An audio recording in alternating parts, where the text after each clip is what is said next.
అందరికీ నమస్కారం. Welcome to our YouTube channel అనగనగా ఓ కథ. మంచి కథలు వినడానికి మా ఛానల్ను తప్పకుండా సబ్స్క్రైబ్ చేయండి.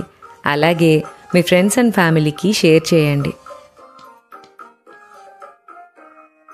ఇప్పుడు మనం వినబోయేది శ్రీ మన్నెన్ శారద గారు రాసిన మహారాజశ్రీ మా అమ్మగారు అనే నవల నుంచి 8వ భాగం. ముందు భాగాలన్నీ ప్లేలిస్ట్గా సేవ్ చేసి ఉన్నాయి. ఆ లిస్ట్ సెర్చ్ చేసినా దొరుకుతుంది, లేదా కామెంట్స్లో పిన్ చేస్తాను. ముందు విన్న తర్వాత ఇది వినండి. స్కూటర్ వాళ్ళకి నోట మాట రాక స్థాణువులా నిలబడిపోయాడు. పట్టపగలు విప్లవం చేస్తోన్న విలయ తాండవానికి జనం వచ్చి ఆ ఇద్దరి చుట్టూ దడి కట్టేశారు. విప్లవం గొంతు వినిపించి ఫ్లాట్స్లో వాళ్ళందరూ బాల్కనీల్లోకి వచ్చేశారు. దుర్గమ్మ కూడా బయటకొచ్చి నిలబడి తన్నులు తింటోన్న వ్యక్తిని ఆశ్చర్యంగా చూసింది. ఏం జరిగింది అని విప్లవాన్ని ఒకతను అడిగాడు. ఏం జరగాలి? ఈ వెధవ వారం రోజులుగా నా కిటికీ ఎదురుగా నిలబడి పళ్ళి కిలించి సైగలు చేస్తున్నాడు. పోనీలే పిల్ల వెధవని ఊరుకుంటే ఈరోజు ఏకంగా లవ్ లెటరే రాసి విసిరాడు. చూడండిది అంటూ కాగితాన్ని చూపించింది విప్లవం. అది చూసి అతను నిజంగానే నిర్ఘాంతపోయాడు. ఏమిట్రా ఇది? నీకు ప్రేమించడానికి ఈవిడిగారు తప్ప ఎవ్వరూ దొరకలేదా అన్నాడు జనంలోంచి ఒకతను. అతని మాట విని చాలామంది నవ్వు దాచుకున్నారు. వాళ్ల మొహాలు చూసి విప్లవం విరుచుకుపడింది. ఏమిటి మీ ఉద్దేశం? నాకు కాకుండా ఇంకెవరికి రాసినా పర్వాలేదనా? అది కాదండి బాబో, మీరు మామూలు సాదాసీదా ఆడమనిషి కాదు కదా అండి. మగాళ్లకే మగాడు మీరు కూడా ఆడమనిషి అనుకున్నాడు అధవ సన్నాసి. ఎల్లింకా చేసిన అదొప్పని చాలు గాని అన్నాడు అతను స్కూటర్ వాళ్ళని. ఏంటి వెళ్ళమంటున్నారు? ఈరోజు ఇలా వదిలేస్తే రేపు మరో వీధిలో మరో వేషం మొదలెడతాడు. ఇతన్ని పోలీసులకు అప్పగించాల్సిందే అంది విప్లవం. ఇది శృతి మించి రాగాన పడుతోందని గ్రహించి దుర్గమ్మ చిన్నగా మెట్లు దిగి విప్లవం దగ్గరకొచ్చి, నా మాట విని అతన్ని వదిలేయండి పాపం అంది. ఎందుకని పాపం అంత జాలి అని వెటకారంగా అడిగింది విప్లవం. ఎందుకంటే ఆ ఉత్తరం రాసింది మీకు కాదు, మరెవరికి? ఎవరికైతేనే వాళ్ళని అల్లరి చేయడం నాకు ఇష్టం లేదు. మీకు మాత్రం అతని ఈ ఉత్తరం రాయలేదు. పాపం అతన్ని వదిలేయండి అంది. నేను వదలను. ఎవరికైనా సరే ఇలాంటి ఉత్తరాలు రాసేవాణ్ణి క్షమించకూడదు. క్షమించకపోవడానికి మీరెవరు? అతను ప్రేమించిన అమ్మాయికి రాసుకున్నాడు ఆ ఉత్తరం. ఇదొక మోసం. ఈ ప్రేమలు దోమలు అంతా ట్రాష్, వంచన. దుర్గమ్మ పకపకా నవ్వింది. ఎందుకలా పిచ్చెక్కినట్లు నవ్వుతావు అంది కోపంగా విప్లవం. దుర్గమ్మ ఇంకా రెచ్చిపోయినట్లు నవ్వింది. వెనకటికి నీలాంటి పిచ్చి మునీశ్వరుడు ఒకడు నదులు పొంగుతాయని అసలు నీళ్లే వద్దని తపస్సు చేశాడట. ప్రేమలో మోసం ఉందని ప్రేమభావనే తప్పంటావా? నువ్వెవరివి వద్దనడానికి అంది చిరాగ్గా. నేను విప్లవాన్ని, పురుష వ్యతిరేకవాదిని అంటాను అంటూ చిందులు దొక్కింది విప్లవం. జనం అంతా వారిద్దరిని వినోదంగా చూస్తున్నారు. మగవాళ్ళంతా దుర్గమ్మ వైపు చేరిపోయారు. మా అమ్మగారు బలేటీ మడిసి మా బాగా బుద్ధి చెప్తోంది అని మెచ్చుకున్నారు. దాంతో దుర్గమ్మ ఉత్సాహంగా రెచ్చిపోయింది.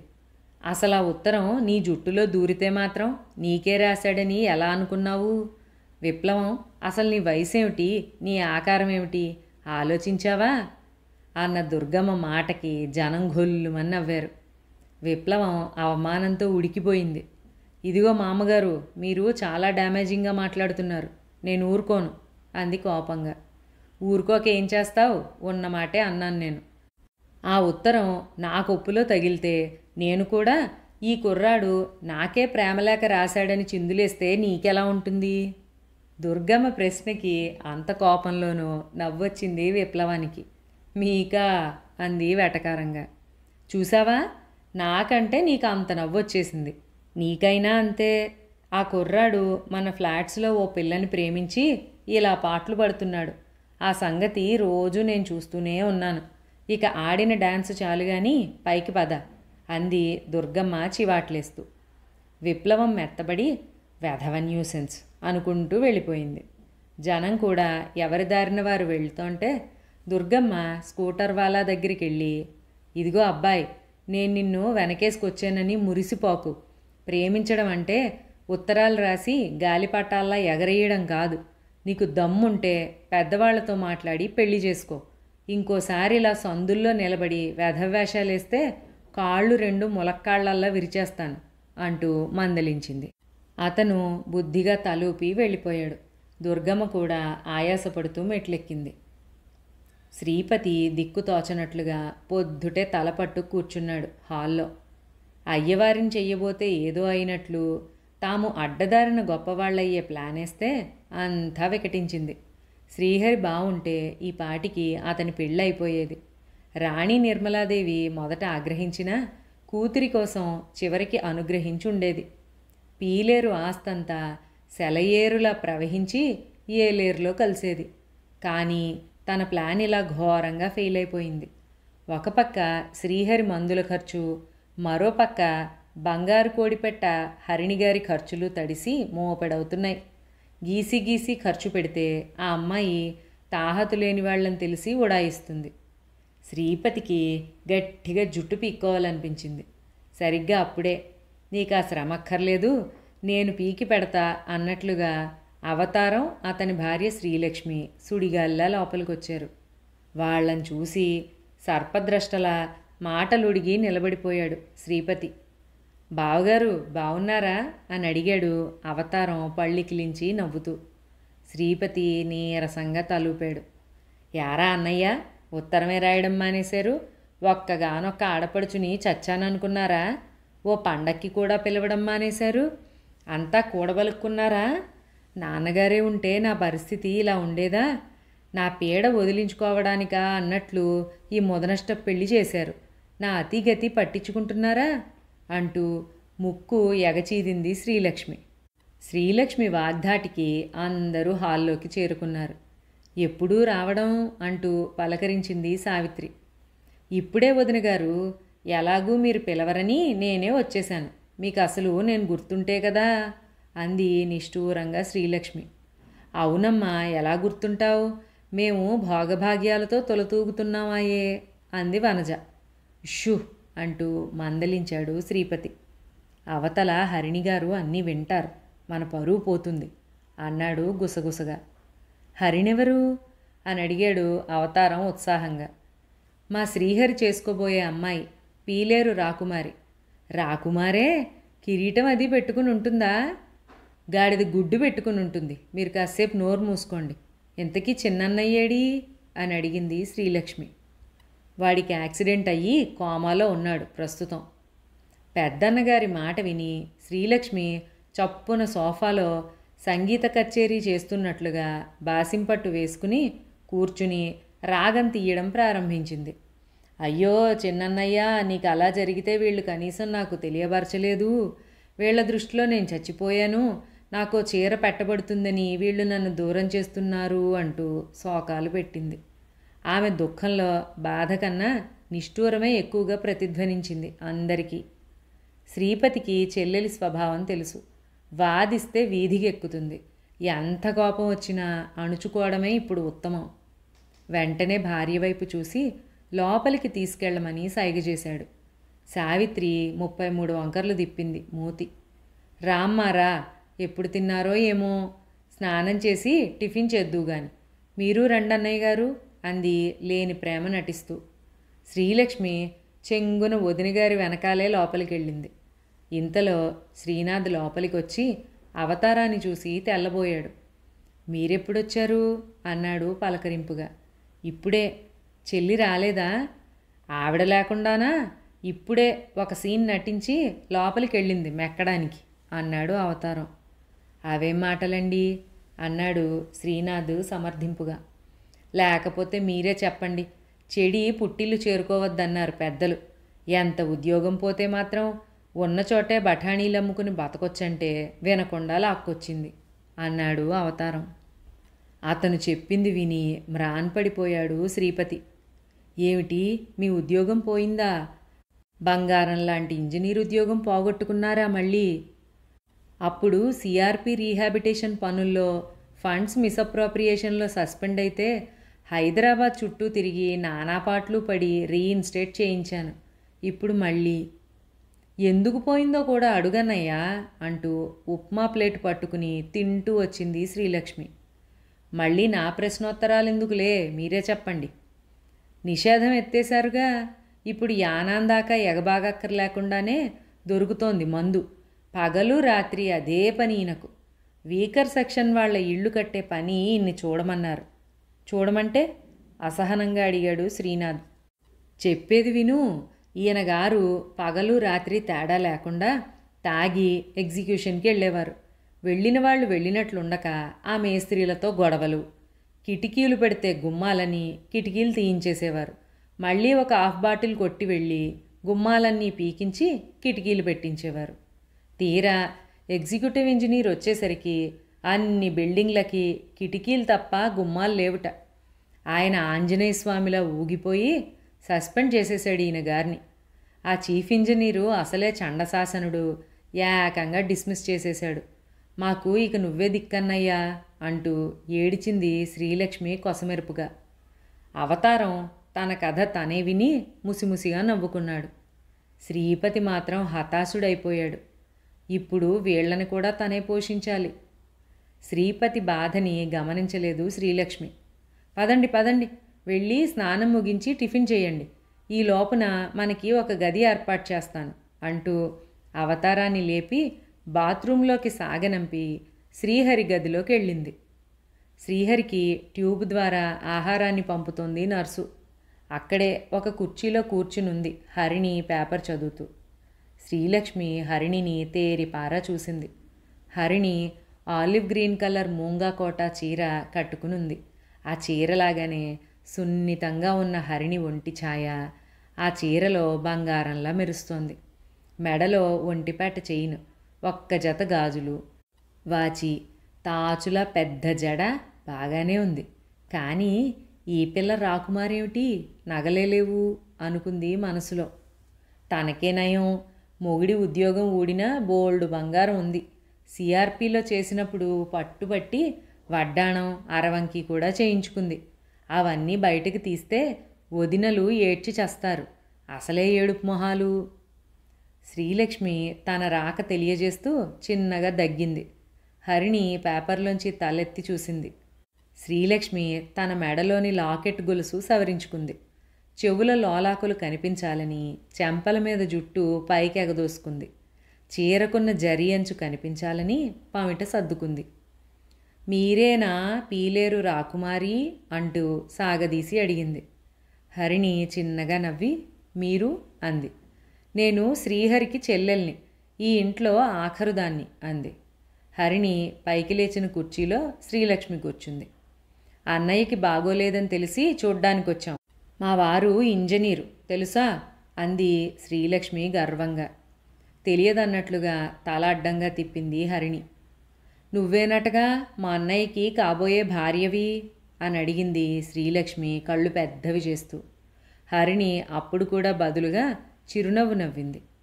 నువ్వసలు మాట్లాడవేంటి, అడిగేది నీ కాబోయే ఆడపడుచుని, గుర్తుంచుకో అంది దర్పంగా శ్రీలక్ష్మి. ఏం అవాకులు చవాకులు పేలుతుందోనని వనజ గబగబా అక్కడికి వచ్చింది పళ్ళరసం గ్లాసుతో. చెల్లి, ఈ పళ్ళరసం నీకోసం, చిన్నబావగారు ప్రత్యేకంగా తెచ్చారు బత్తాయిలు అంది వనజ నవ్వుతూ గ్లాసుని హరిణికివ్వబోతూ. మధ్యలోనే డాగలాగా అందుకుంది శ్రీలక్ష్మి. ఆవిడకేం జబ్బని బత్తాయి రసం అంటూ గడగడ తనే తాగేసింది. వనజకి ఒళ్ళు మండిపోయింది. తమకేం రోగమట కుడితిలా తాగేశారు అంది కోపంగా. ఇదిగో చిన్నదిన, మాటలు జాగ్రత్తగా రానివ్వు. మీ నాన్న గేదెలు కాసుకునేవాడు కాబట్టి నీకు కుడితి గురించి బాగా తెలుసుంటుంది. మాది జమీందార్ వంశం, పళ్ళరసాలు మాకు కొత్త కాదు అంది. అంతే, వనజ ఒళ్ళు మరిచిపోయింది. ఏంటి, మేం గేదెలు కాసే రకమా? తాగుబోతు మొగుడి ఉద్యోగం ఊడితే తినడానికి లేక మా పంచం చేరావు. నీ గొప్పలు నా దగ్గర కాదు అంది ఆవేశంగా. చూశావా పెద్దన్నయ్య, నన్నెంతంత మాటలంటుందో చిన్నదినా అంటూ ఏడుపు లంకించుకుంది శ్రీలక్ష్మి. ఆ దెబ్బతో ఇంటిల్లిపాది అక్కడికి చేరుకున్నారు. హరిణికి వాళ్ళ కుటుంబాన్ని చూస్తుంటే గమ్మత్తుగా ఉంది. రాజానగరం సంతంతా వాళ్ళింట్లోనే ఉన్నట్లు అనిపించింది. అందుకే కదా చెడి పుట్టింటికి వద్దన్నాను, పద పోదాం అన్నాడు అవతారం భార్యతో. నేను రాను అంది శ్రీలక్ష్మి మొండిగా. ఏమిటి మీరంతా చిన్నపిల్లల్లా అల్లరి, అవతల పేషెంట్ ఉన్నాడని కూడా లేదు అని విసుక్కున్నాడు శ్రీపతి. కోమాలో ఉన్నాడు, వాడికేం వినపడుతుంది? ముందు చిన్న వదించేత నాకు క్షమాపణ చెప్పించు, లేకపోతే నేను వెళ్ళిపోతాను అంది శ్రీలక్ష్మి. నేను చెప్పను, వెళ్ళిపో అంది వనజ. అవేం మాటలు వనజ, ఇంటికొచ్చిన ఆడపడుచుని ఎంత మాట అంటే అంత మాట అనడమేనా? ఇదే మా ఆయన అయితే క్షమాపణ చెప్పకపోతే నన్ను బయటికి గెంటేసేవారు అంటూ శ్రీలక్ష్మికి ఎక్కించింది సావిత్రి. ఆవిడెప్పుడూ వనజకి ప్రత్యర్థే. ఈ గొడవంతా హరిని వింటున్నదని తెగ సిగ్గుగా ఉంది శ్రీపతికి. పోనీ క్షమాపణ చెప్తే పోలేదు, ఎందుకింత రాద్ధాంతం చేస్తావు అన్నాడు శ్రీనాథ్ చిరాగ్గా భార్యతో. నేనెందుకు చెప్పాలి, నేనేం చేశానని? ఇదంతా నా కర్మ, నే వెళ్ళొస్తా. ఇదే అమ్మా నాన్న ఉంటే నాకు ఈ దౌర్భాగ్యం పట్టేది కాదు. పదండి, ఎందుకు ఇంకా దేభ్యమొహం పెట్టుకుని ఇక్కడే ఉన్నారు అంది శ్రీలక్ష్మి గెంతుతున్నట్లుగా నడుస్తూ. ఇదిగో తల్లి, క్షమించు, పెద్ద రభస్ చేయకు అంటూ వనజ శ్రీలక్ష్మికి నమస్కారం పెట్టి విసవిసా వెళ్ళిపోయింది అక్కడి నుంచి. తాత్కాలికంగా యుద్ధం రద్దయి శాంతిని ప్రకటించినందుకు గాలి పీల్చుకున్నారు అన్నదమ్ములిద్దరూ. సావిత్రి విజయం సాధించిన దానిలాగా లోపలికి వెళ్ళిపోయింది. పొద్దున్నే ఫ్లాట్స్ ముందు ఒక ఆటో ఆగింది. హరిణి కూడా ఇంట్లో లేకపోవడంతో దుర్గమ్మకి కాలక్షేపం అవడం లేదు. ఎవరా అని కిందకి తొంగి చూసింది. మేరీ చంటి పాపతో సూట్ కేస్ తీసుకుని కిందకి దిగింది. మేరీని చూడగానే దుర్గమ్మ కళ్ళు ఆనందంతో మెరిశాయి. లోపలికి వచ్చి కూర్చుంది ఏమీ ఎరగనట్లుగా. కాలింగ్ బెల్ శబ్దానికి విప్లవం తలుపు తెరిచింది. ఎదురుగా ఉన్న మేరీని చూసి నిర్ఘాంతపోతూ, నువ్వా అంది కోపంగా.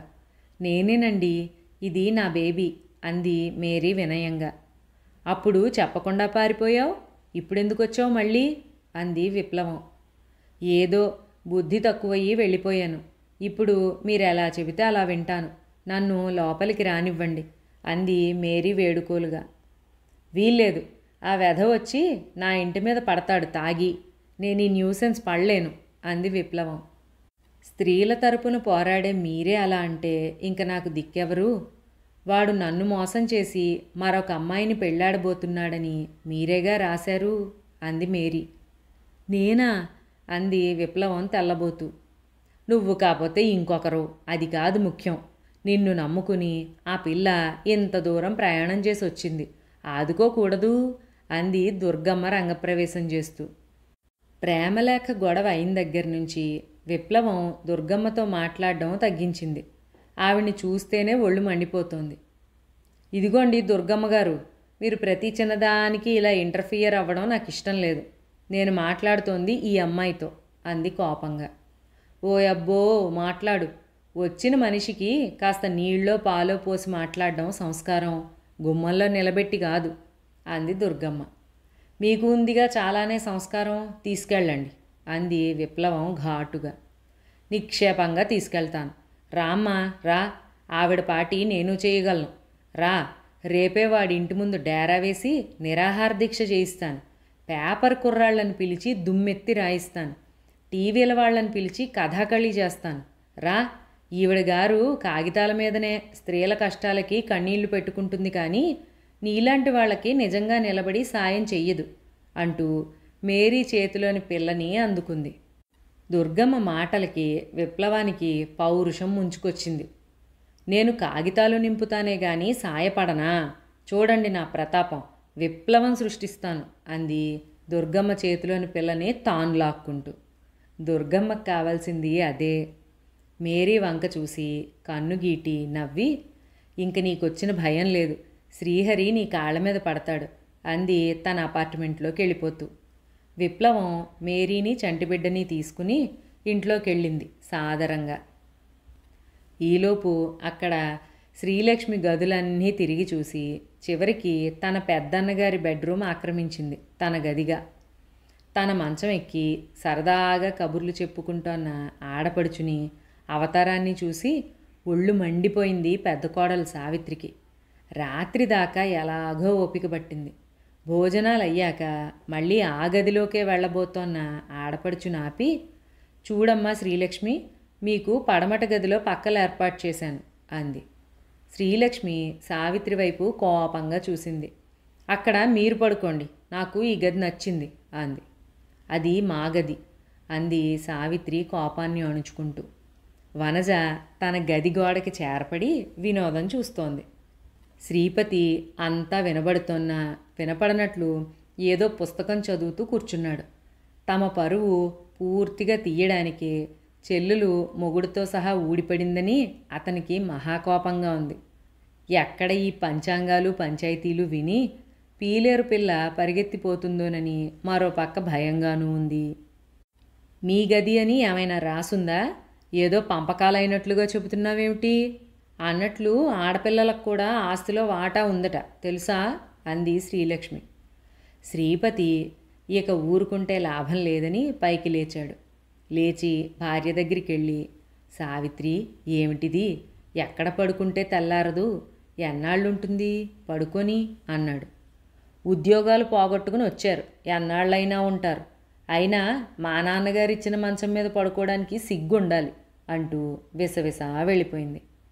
పొద్దున్న నేను కుడితి అంటేనే కొట్టేంత పనిచేసి క్షమాపణ చెప్పించారే, ఆడబడుచుని గౌరవించాలని సెలవిచ్చారే, ఇప్పుడు అక్కయ్య గారు డైరెక్టుగా అంతలేసి మాటలు అంటుంటే ఎలా సహిస్తున్నారు ఆడపడుచులుంగారు అంటూ దెప్పి పొడిచింది వనజ. ఆడవాళ్ళు కొట్టుకు చావడానికి కత్తులు కర్రలు అక్కర్లేదంటే ఏమిటో అనుకున్నాను. మాటల్నే ఈటెలుగా మార్చడంలో ఆడవాళ్లకున్న శక్తి అపారం అన్నాడు అవతారం మెచ్చుకోలుగా. మీరు నోరు మూసుకుంటారా? ఇదంతా మీ వల్లే. ఆ గుమ్మాలు ఊడపీకించి కిటికీలు పెట్టకపోతే మన కర్మ ఇలా కాలేది కాదు. పదండి వెళ్ళి నోటీస్ ఇద్దాం, ఆస్తి ఎవడి కోసం రాదో చూస్తాను అంది శ్రీలక్ష్మి. మంచం కోసం కంచం కోసం నోటీసులు ఎందుకు? ఈ ఇల్లంతా నీది, ఎక్కడ కావాలంటే అక్కడ పడుకో అన్నాడు శ్రీనాథ్ ఓపికగా. శ్రీలక్ష్మి విజయ గర్వంతో సావిత్రి గదిలోకి వెళ్ళి మంచం ఎక్కింది. ఆ వెనకాలే అవతారం లోపలికి వెళ్ళాడు. అందరూ హమ్మయ్యా అనుకుంటూ ఎవరి గదుల్లోకి వాళ్ళు వెళ్ళిపోయారు. సావిత్రి మాత్రం ముక్కు ఎగచీదుతూ సోఫాలో కూర్చుంది. రా, ఇంక నిన్ను బతిమాలాడాలా అని అడిగాడు శ్రీపతి. అవసరం లేదు అంది సావిత్రి కోపంగా. అవతల ఆ అమ్మాయిని పెట్టుకుని బుద్ధి లేకుండా ప్రవర్తిస్తున్నారు మీరంతా. నా చెల్లెల సంగతి నీకు తెలుసు. 4 రోజులుండిపోయే దాంతో ఏమిటి? దానికోసం మన ప్లాన్ చెడగొట్టుకోవద్దు అన్నాడు శ్రీపతి భార్యని బతిమాలుతూ. ప్లానా? షూ, ఆ పిల్ల పడుకుందా? నేను చెప్పేదంతా నిజం కాదు. అప్పులున్నాయని చెప్పి మన వాటా వెనక్కి దాస్తున్నాను. ఈ పెళ్ళి అయ్యాక మనం చిన్నగా పక్కకి తప్పుకుందాం అన్నాడు శ్రీపతి లాలింపుగా. సావిత్రి భర్త వైపు ఆశ్చర్యంగా చూసి, ఏమో అనుకున్నాను, మీకు చాలా తెలివితేటలున్నాయి అంది మెచ్చుకోలుగా. పద, పడమటి గదిలో మాట్లాడుకుందాం అన్నాడు శ్రీపతి భార్య చేతిని పట్టుకుని లాగుతూ. అర్ధరాత్రి దాటిందే కానీ హరిణికి నిద్ర పట్టడం లేదు. మా అమ్మ చెప్పినట్లుగా ఆ నీచుడు దేవరాజు వివరాలు తెలియడం లేదు. హాల్లో అతని ఫోటో చూసింది. కళ్ళల్లో నీచత్వం తొణికిసలాడుతోంది. సంసారం అంతా ఇక్కడుంటే అతనొక్కడే విదేశాల్లో ఎందుకున్నట్టు? తనేం చెయ్యాలో, ఎలా ఆరాల్లాగాలో తెలియడం లేదు. అంతా ఒకటే సంతగోల. ఎవరికీ జమీందారీ దర్పం కాదు కదా, మధ్యతరగతి మామూలు సంస్కారం కూడా లేదు. ఏలేశ్వరం జమీ ఇప్పుడు ఎవరి చేతిలో ఉన్నట్టు? ఒకసారి అక్కడికి వెళ్తే వివరాలు దొరకచ్చు. బయటికెళ్ళి మా అమ్మకి ఫోన్ చేద్దామంటే వీళ్ళు తనని బయటకు కదలనివ్వడం లేదు. ఎలాగా? ఈ శ్రీహరిగాడికి స్పృహ వచ్చిందంటే ఇంక వీళ్ళు పెళ్ళి అని తన వెంబడి పడతారులా ఉంది. ఏదేమైనా రేపొక్కసారి మా అమ్మని కలవాలి. హరిణి ఇలా పరిపరి విధాలా ఆలోచిస్తూ ఉండగా ఓం హ్రైం హ్రీం అని ఎవరో క్షుద్ర పూజలు చేస్తున్నట్లు వినిపించి ఉలిక్కిపడింది. కంగారుగా లేచి మంచం మీద కూర్చుంది భయంగా. ఓం హ్రైం హ్రీం కాత్యాయనయ విద్మహే కన్యాకుమారి ధీమహి తన్నో దుర్గ ప్రచోదయాత్. అమ్మా మంగళం, జగదాంబా మంగళం, మాకు నువ్వే రక్ష, పోయిన నా ఉద్యోగం ఇప్పించేస్తావా తల్లి. వెంటనే కొబ్బరికాయ పగిలిన చప్పుడు, ఆ వెనకాల హారతిస్తోన్న గంటల మోత. హరిణి చెవులు రిక్కించి వింది. ఆ కంఠం అవతారందే, సందేహం లేదు. కానీ అర్ధరాత్రి పూజ ఏమిటి? హరిణి మెల్లిగా లేచి చిన్నగా కిటికీ కొంచెం తెరిచి చూసింది. అక్కడి నుంచి హాల్ బాగా కనిపిస్తోంది. హాల్లో ఉన్న అమ్మవారి ఫోటోకి హారతిస్తున్నాడు అవతారం. బాగా తాగి ఉండటాన తూలుతున్నాడు. అర్ధరాత్రి పూజలేమిటండి, అసురులు తిరిగే వేళ, నా మాట విని వచ్చి పడుకోండి, నలుగురు చూస్తే నవ్వుతారు అని కాళ్ళా వేళ్ళా పడి బతిమాలుతోంది శ్రీలక్ష్మి. ఛత్, నోర్మొయ్, పూజ చేసుకుంటుంటే ఎవరే నవ్వేది? విని రమ్మను, నా దగ్గరికి రమ్మను. అవతారం కొబ్బరి చిప్పలు బద్దలు కొట్టి ముక్కలు కోసి, వెళ్ళి పంచదార తేపో అని అరిచాడు. శ్రీలక్ష్మి పరిగెత్తుకుని వెళ్ళి పంచదార డబ్బాతో తిరిగొచ్చింది. అవతారం అరటిపళ్ళని ముక్కలుగా కోశాడు.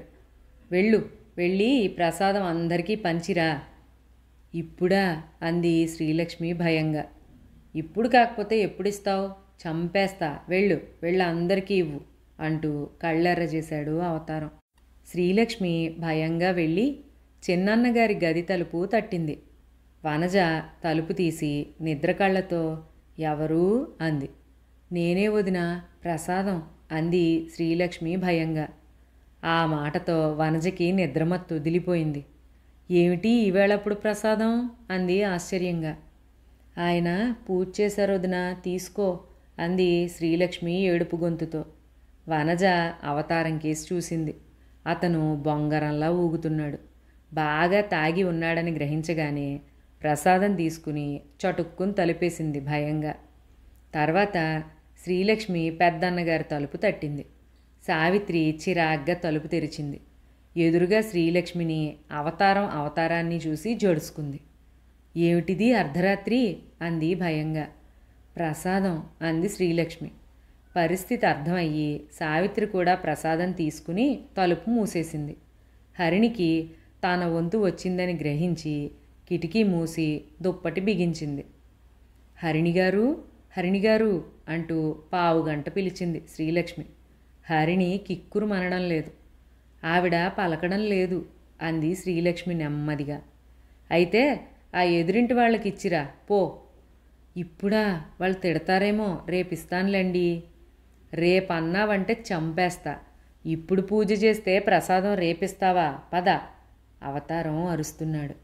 హరిణి చిన్నగా లేచి మళ్ళీ కిటికీ తెరిచి చూసింది. శ్రీలక్ష్మి బలి పశువులాగా తలుపు తెరిచి వీధిలోకి వెళ్ళింది. అవతారం వీధిలో నిలబడ్డాడు కాపలాగా. కాసేపటికి శ్రీలక్ష్మి ఏడుస్తూ వచ్చింది. వాళ్ళంతా నిద్రాభంగం అయినందుకు తిడుతున్నారు. మీ పాడు పూజలు మీరును నా పరువు తీస్తున్నారు అంది ఏడుస్తూ. నావి పాడు పూజలా? చంపేస్తా అంటూ అవతారం శ్రీలక్ష్మి జడ మెలికి తిప్పి వీపు మీద కొట్టాడు. హరిణి అది చూడలేక తలుపు మూసుకుంది. బాబోయ్, తాగుబోతువాడు అనుకుంది భయంగా. తెల్లవారింది. అందరూ కలిసి భోజనాలు చేస్తున్నారు. రాత్రి అవతారం చేసిన న్యూసెన్స్కి అందరికీ ఒళ్ళు మండిపోతోంది. ఎవరికి వారే మొహాలు సీరియస్గా పెట్టుకుని భోజనం చేస్తూ ఉండగా జరిగింది ఆ సంఘటన. విప్లవం వర్ధిల్లాలి, ఈ అన్యాయం నశించాలి అంటూ పెద్ద పెద్ద కేకలు వినిపించాయి బయట. ఏమిటో గొడవలా ఉంది అంది వనజ. అవును, ఏ ఆడాళ్ల నీళ్ల తాగాదానో అయ్యుంటుంది అన్నాడు శ్రీనాథ్. అన్నిటికీ రోడ్డెక్కడం ఆడవాళ్ళకి ఫ్యాషన్ అయిపోయింది అన్నాడు శ్రీపతి నవ్వుతూ. శ్రీపతి మాట అలా పూర్తయిందో లేదో, అయ్య బాబో అయ్యగారండి, బోల్డంతమంది ఆడోళ్ళండి, చీమల దండులాగా మన ఇంటి మీద వచ్చి పడి తిడుతున్నారండి అన్నాడు పనివాడు ఆయాసంగా పరిగెత్తుకొచ్చి. వాడు చెప్పిన మాట విని అందరూ నిర్ఘాంతపోయారు. చేతిలోని అన్నం ముద్దలు జారిపోయాయి. ఏమిటి, మన ఇంటి మీదికా? ఎందుకు?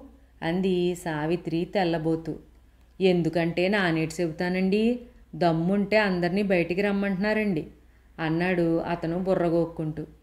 మొహాలు చూసుకున్నారు అందరూ. శ్రీపతి హరిణి గది తలుపు దగ్గరికేసి రమ్మని భార్యకి సైగ చేశాడు. సావిత్రి అలాగే చిన్నగా తలుపు మూసింది.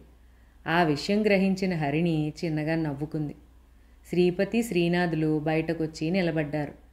విప్లవం వాళ్ళని చూసి రెచ్చిపోయింది. వాణ్ణి రమ్మనండి బయటికి, దాచేశారా వాణ్ణి అంది విప్లవం ఘాటుగా. అవును, వాడు రావాలి బయటికి అన్నారు వెనకాల నిలబడ్డ ఆడవాళ్ళందరూ. మీరేం మాట్లాడుతున్నారో మాకు అర్థం కావడం లేదు. విషయం చెప్పకుండా ఏమిటి రభస అన్నాడు శ్రీపతి ఓర్పుగా. ఓహోహో, ఏమి సామరస్యం, ఏమి వినయం, చెయ్యవలసిందంతా చేసి ఏమీ ఎరగనట్లు అంది విప్లవం వెటకారంగా. శ్రీపతి ఆవిడకి చేతులు జోడించాడు. నిజంగానే నాకు తెలియదు తల్లి, ఇంతకీ మీరెవరు అన్నాడు శ్రీపతి. ఏంటి విప్లవాన్ని నేనే తెలీదా? ఏ చీకట్లో మగ్గుతున్నావు నువ్వు? పోనీ ఇదైనా తెలుసా? నీ తమ్ముడు ఒక ఆడపిల్లకి అన్యాయం చేసి ఏమీ ఎరగని నంగనాచిలాగా ఇంకో పెళ్లికి సిద్ధపడుతున్నాడు. విప్లవం మాటలు బాంబుల్లా పేలాయి. విప్లవం ఏం చేయబోతుందో తరువాయి భాగంలో విందాం. అంతవరకు సెలవు.